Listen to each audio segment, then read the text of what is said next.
Hey guys, welcome back to MU Sports TV, and this is where you get all the news concerning Manchester United.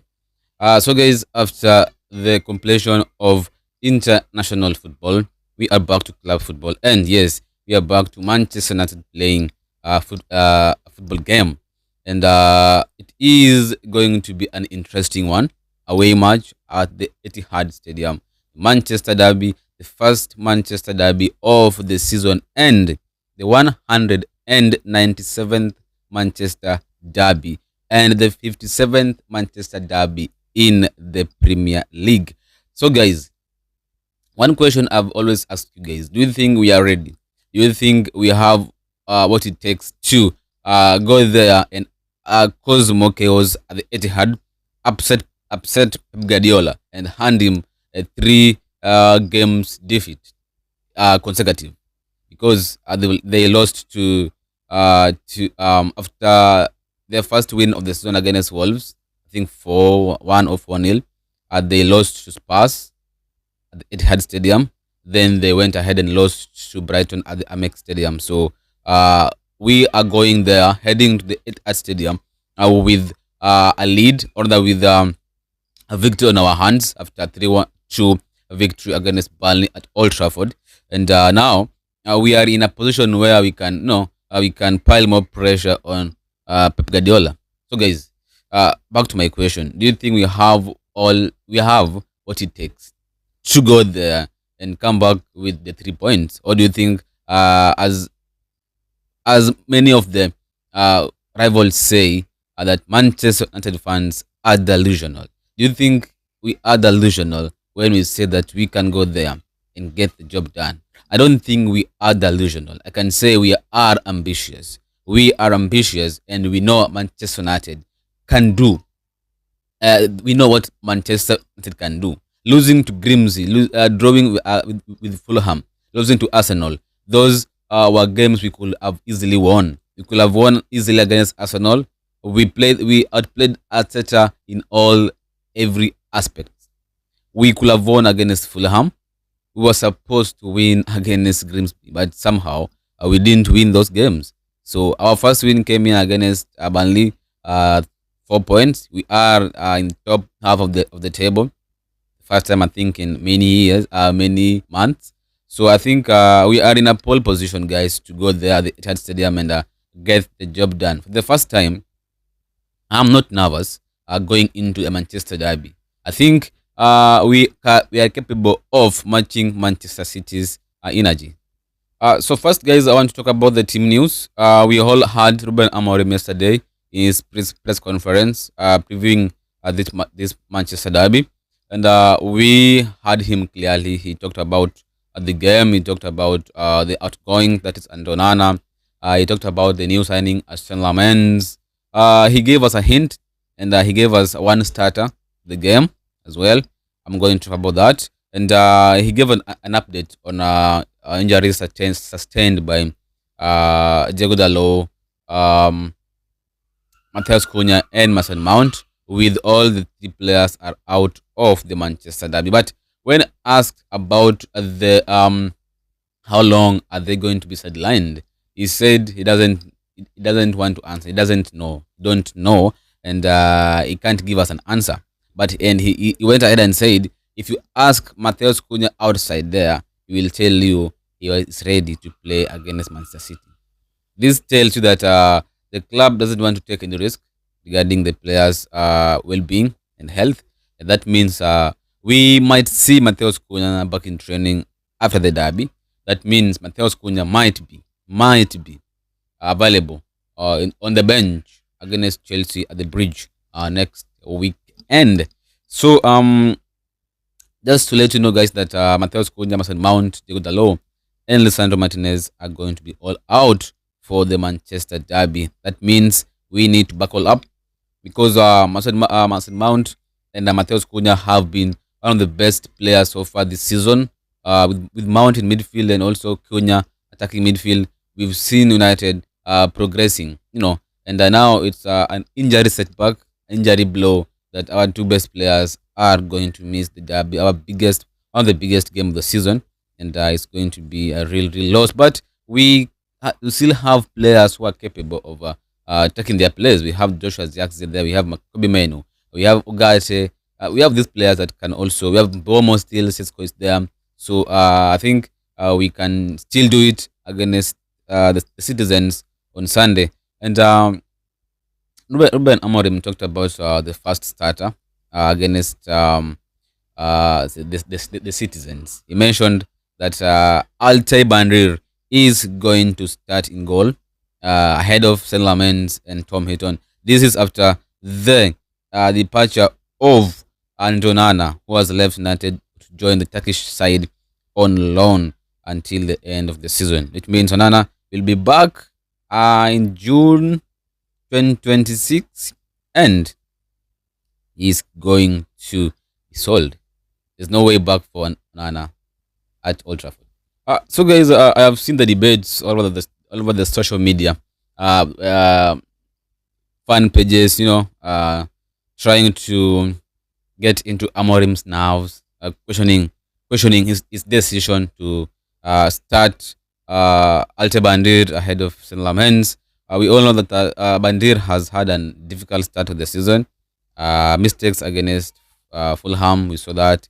Mistakes against Burnley, mistake against Arsenal. So he's been shaky, yeah, not confident enough. Something like being shy. He doesn't want to be controlling his box. When you are a goalkeeper, when I see goalkeepers like Donnarumma or like I can say Emiliano Martinez, they always take charge of that box. It's theirs. So like there's something lacking from Bandir. He can do save, yeah, but sometimes he likes that authoritative nature. As a goalkeeper, you need to be demanding of defenders. You need to be strong enough. That's your area. So you need to take control of it. So that is what Bandir is lacking. But guys, let's be honest. St. Lamens just came in. He doesn't have, I think, not enough training with the squad. So do you think it would be wise to just throw him into the game? We are facing Man City, guys, not Luton or even Grimsby. Yeah, we are facing Manchester City. So I think there is no comparison with the fact that Guardiola can start Donnarumma, but Amorim can start Lamens. Guys, Donnarumma is an experienced goalkeeper. Yeah, that's what I can tell you. It's like if we had signed Martinez, well, go ahead and start Martinez. But guys, this is Saint Lamens coming from a Belgian league and coming to a big club like Manchester United, where he will be started against Manchester City. We can get exposed, and now we've conceded like 2-3 goals, then the media will start throwing tantrums and will start criticizing Saint Lamens at the young stage he is now, and these are the things we don't want. We all know what they did with Sesko after Grimsby. The question why he took the 10th penalty, guys, that was the most ridiculous thing I've ever seen in the show media. Like they didn't have anything to talk about Sesko, so they had to dig something unreasonable just to make a point. That's ridiculous. Even if he took the 20th penalty, he took it and scored. What's the notes all about it? The media need to stop making such unreasonable excuses and headlines concerning Manchester United. So even though I'm not confident having Bandir in goal, but I think it is the best decision to start Bandir ahead of Lamens. So let's see what's going to happen in the next coming games. But I think Bandir, it all depends on him, because if he can have a good game, maybe he can save Lamens some time, to get to know the league more. But if it's going to be another day in the office where our goalkeepers are holding us back, I think let's just throw Lamens in goal, let him adapt while in that position. But for this game, guys, for the Manchester Derby, guys, let's not criticize Amorim for his decision to start Saint Lamens, other Alte Bandir ahead of Saint Lamens, because that is what any other coach could have done. So let's find another excuse and not the Celemans, Bandit, Donnarumma, Trafford, and all that.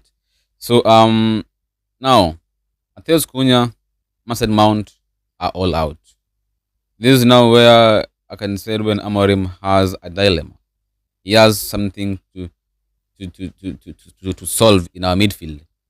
Like, is he going to play Bruno Fernandes in his natural position, that is the attacking midfielder, or I can say the number 10, or Bruno Fernandes is going to remain in his current position, that is the number 8, the true midfield pivot. So I'm going to ask a question, guys. I asked you a question. Where do you think Bruno Fernandes should play? And most of you are saying the central attacking midfield.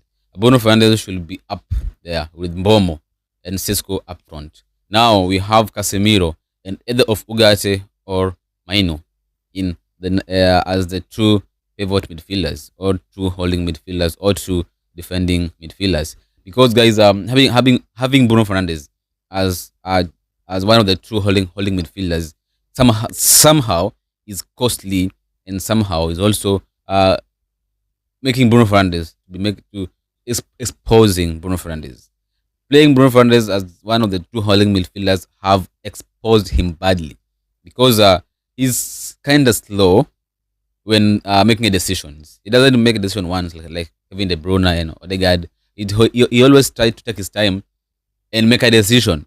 And this is a Premier League. When you take your time to make a decision, the opponents won't just let you, have the time. They'll come at you and dispossess you. And this happens most of the times. Bruno Fernandes takes his time, try to think where to pass the ball. And in that process, he got dispossessed, and he's in a very dangerous position. And I tell you what, it's going to be either a foul, dangerous foul, where we concede through a set piece because somehow we don't know how to defend these set pieces, or it is going to be an easy goal because we have Andonana or Bandit in goal. So I think nobody can disagree with me when I say Bruno Fernandes shouldn't be playing deeper in a deeper role. That role doesn't fit him. He is a very good midfielder, but he is a creative attacking midfielder. Let's not waste his talent. With Matheus Cunha now out, Bruno Fernandes should be playing in that position. This is where Amorim needs to find out which midfielder between Kobbie Mainoo and Manuel Ugarte, which midfielder is going to partner with Casemiro against Manchester City. Is it going to be Ugarte or Mainoo? But if you ask me, Ugarte and Casemiro are the same players. Yeah, so there's no way we're gonna start Casemiro and Ugarte at the same time. That won't make any sense. These two midfielders are really rough. They can easily get booked at the same time. So that's a headache for Ben Amorim again. That means there's a high chance I'm seeing two scenarios. One scenario is where Bruno Fernandes is going to start as a number 10 and Kobbie Mainoo to start alongside Casemiro as two holding midfielders. Or a scenario where Bruno Fernandes is going to remain in this current position as one of the two holding midfielders alongside Casemiro, and Joshua Zirkzee playing as a number 10 role with Mbeumo and Sesko up front. And I'm also seeing a scenario where Ruben Amorim is going to bench Sesko and start Zirkzee up front. And that is where now it's going to have some question to answer, because if it's going to bench Sesko the fourth time in the league, and somehow we're gonna lose that game, I think that is where now some fans will start to question his decisions. So I think Ruben Amorim just needs to make the right decision. Yeah, he just needs to make the right decisions. There's no time to experiment anything. We all know Joshua Zirkzee is not a striker. If he was a striker, then why did you sign Sesko? Yeah, so Zirkzee is not a striker. He is like an attacking midfielder. He's a false number 9. He said it that it's more like 9.5 a player, a number 10. So if you ask me of the first 11, I think the best to go with against Manchester City, In goal, as Amorim already decided and confirmed that Bandir is going to start in goal. The back three, I don't see the need to change. Maybe change Luke Shaw and bring in Mazraoui. So I'll go with Leny Yoro, Matthias de Ligt, and Mazraoui as the back three. The wing backs, the right wing back, I'll go with Amad Diallo. Yeah. And the left wing back, I'll go with Patrick Dogu. The two midfielders, the two holding midfielders, I'll go with Kobe Menu and Casemiro. The two attacking midfielders, I'll go with Bruno Fernandes, Brian Mbeumo, and Benjamin Sheshko as the striker. That is my preferred first 11. I think we can go there, the Etihad, and cause them trouble. I've watched Man City play against Wolves. I've watched Man City play against Spurs. I've watched Man City play against Brighton. I tell you what, guys, we can go there and get the job done easily without having any trouble. But we can also go there and get battered easily with many problems. Because if you can play our game, you can score goals against City and you can win the game. But if we bring, if we play the way we sometimes we always do, like the performance we had against Burnley in the second half, the performance we had against Grimsby, I think we're gonna lose. But if we play with the same intensity, and the aggressiveness and the intention, the one we had against Arsenal, we are going to cause City more chaos and we're going to win the game. So I'm asking Ruben Amorim, just make the right decision and don't be the one to be blamed at the end of the game. Do some justice to yourself, Ruben Amorim. Make the right decisions. Don't let the fun turns on you because of making wrong decision. Because I tell you what, there's no way we were spending 70 million on a striker just to sit him on the bench. That's ridiculous and that's uncalled for. If we are going to play Zagze and Matheus Cunha as number 9, then there was no need of signing a striker. Instead, we were supposed to sign a midfielder then. So Amorim just needs to make the right decision on Sunday, tomorrow that is. We are capable of causing chaos at the Etihad Stadium. And you can go there, get the job done, and score at least 3 goals. That is my take, guys. Let me know what you think in the comment section below. Thanks for watching.